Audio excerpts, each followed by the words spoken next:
Finally बच्चों, आप सभी का एग्ज़ाम डेट आ चुका है। आपका नोटिफिकेशन आ चुका है और आप सभी साथी अगर चाहते हैं बीएससी नर्सिंग करना, अगर चाहते हैं नर्सिंग फील्ड में एक अच्छी अपॉर्चुनिटी हासिल करना, तो आपको 30 डेज़ में पूरा सिलेबस कंप्लीट करना पड़ेगा। क्योंकि जब आपका एग्ज़ाम होगा तो आपको सिलेबस में से ही सारी चीज़ पूछी जाएगी। आप अगर पीएनएसटी, जिसे हम लोग प्री नर्सिंग सिलेक्शन टेस्ट कहते हैं, इसके थ्रू बीएससी करवाया जाता है और यह बीएससी आपका 4 ईयर का होने वाला है।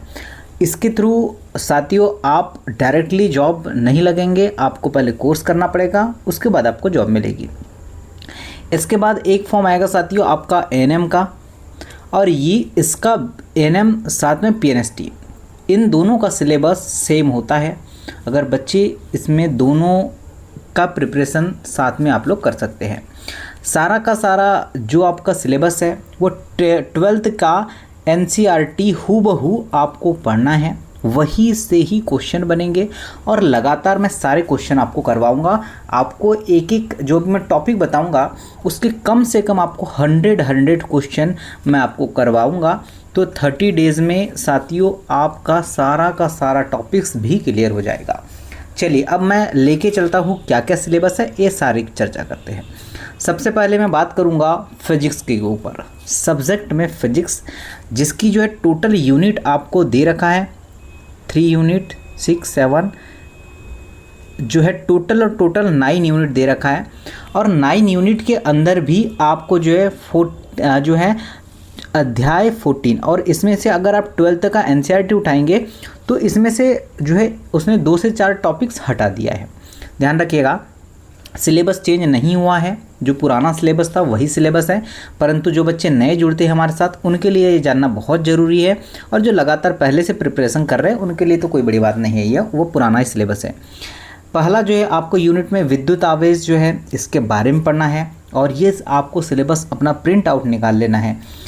उसके बाद विद्युत जो है आवेश के बारे में हमें ऑलमोस्ट पढ़ना है। चालक, विद्युत रोधी क्या है, चालक आवेश है, कूलॉम का नियम, इससे रिलेटेड जितने भी कॉन्सेप्ट होते हैं ये सारा जो आपको जितने भी यूनिट दे रखा है, जैसे कि स्थिर विद्युत विभव धारिता है, देन उसके बाद जो है स्थैतिक ऊर्जा है, देन गतिज ऊर्जा पूछा जाएगा आप लोगों को, समांतर माध्य के बारे में पूछा जाएगा आप लोगों को, करंट के बारे में आएगा, देन उसके बाद आपका गतिमान 3rd यूनिट में आपको, इसके बाद जो है विद्युत चुंबकीय प्रेरण के बारे में पूछा जाएगा। 7 यूनिट में आपको प्रत्यावर्त धारा के बारे में पूछा जाएगा, जिसे एलसीआर क्या होता है, आपका एसी करंट क्या है, संधारित्र क्या है, उल्टता क्या है, प्रेरक क्या है, ये सारा चीज़ हमको पढ़ना है। देन उसके बाद अगर बात करते हैं अध्याय 8 में विद्युत चुंबकीय तरंगे जो आपकी वेव्स होती है उसके बारे में हमें पढ़ना है। वेव के विस्थापन है, धारा है, करंट है, ओके। स्पेक्ट्रम के बारे में पढ़ना पड़ेगा हमें।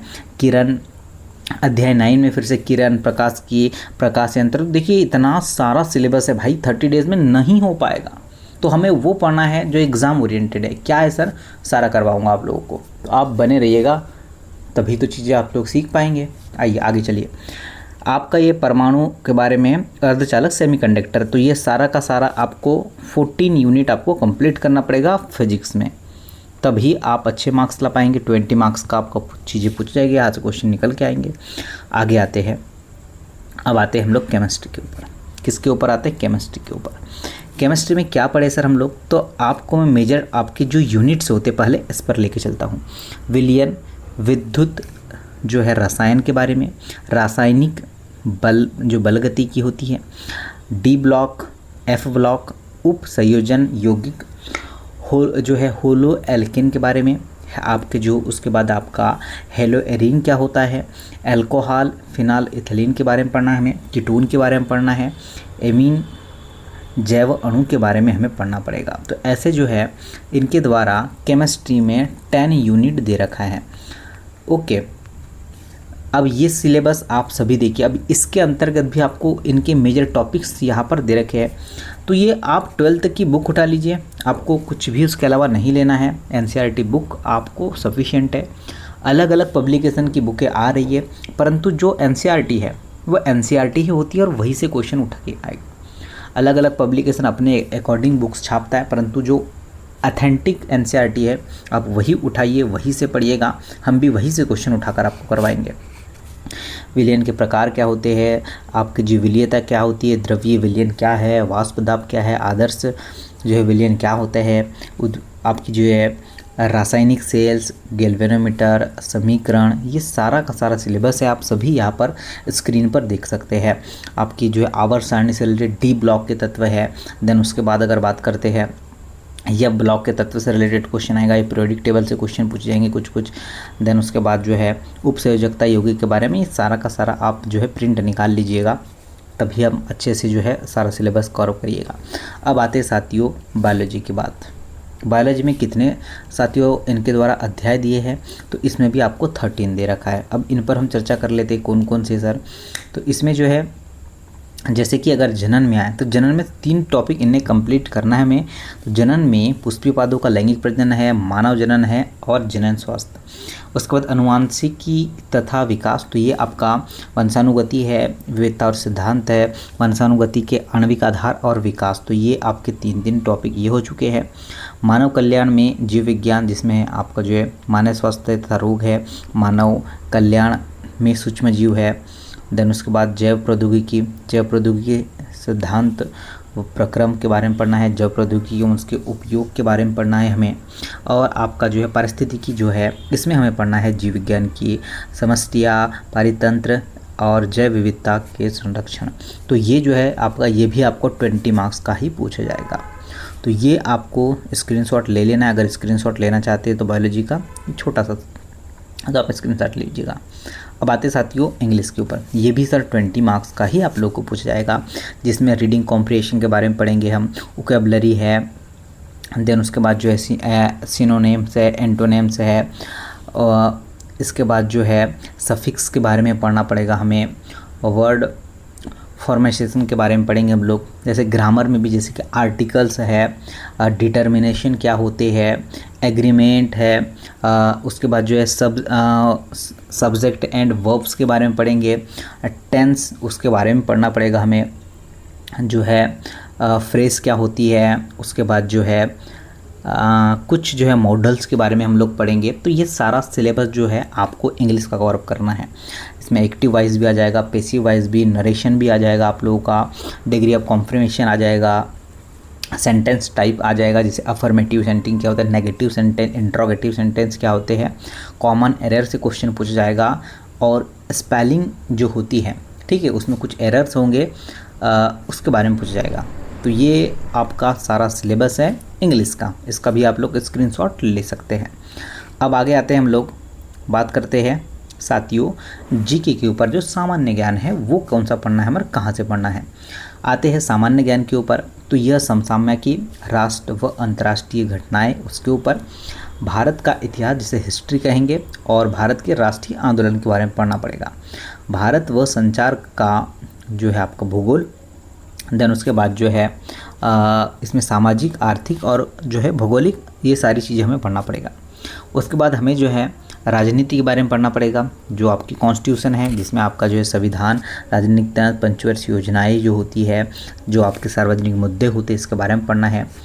इकोनॉमिक्स भी आपको पढ़ना पड़ेगा। देन उसके बाद आपका जो पर्यावरण, पारिस्थितिकी, जैव विविधता, मौसम विज्ञान और सामान्य विज्ञान पढ़ना पड़ेगा। भारतीय संस्कृति, उसके बाद जो राष्ट्र और अंतर्राष्ट्रीय खेलकूद और एमपी इतिहास, भूगोल, राजनीति। देन उसके बाद मध्य प्रदेश के आर्थिक और सामाजिक विकास। तो आपको इतना सारा पढ़ना पड़ेगा, और यहाँ से हमें साथियों 20 मार्क्स के क्वेश्चन पूछा जाएगा। अब आती है साथियों, हमने ऑलमोस्ट 5 सब्जेक्ट के बारे में आपको बताया है।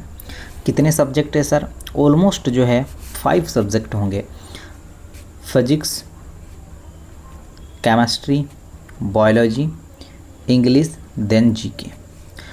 अब आइए साथियों, कैसे स्कोर, तो देखिए सिलेबस हो चुका है काफ़ी बच्चों का, मुझे पता है, क्योंकि ऑलमोस्ट आप लोग बहुत पहले से तैयारी कर रहे हैं। कुछ भी नहीं करना है, आप अभी अपनी 12th की एनसीईआरटी उठाइएगा, आपको उसे रीड करना है, उसकी जो क्वेश्चन दे रखे हैं, कौन से क्वेश्चन सर, जो वहाँ पर एग्जाम्पल्स दे रखे हैं, आप उसकी ज़्यादा फोकस करिए। और अब आते हैं साथियों कि पेपर कैसा आएगा। साथियों PYQ मैं आपको करवाने वाला हूँ, जो पिछले साल पूछे गए हैं उसके अकॉर्डिंग तो आप लोग पढ़ ही सकते हैं। मैं आपको बताऊंगा कि कैसा पेपर आता है, क्योंकि काफ़ी बच्चों को नहीं पता है कि कैसा पेपर आता है। तो एग्ज़ाम में हमें टारगेट करना है कि हम अधिक से अधिक स्कोर कर पाएँ।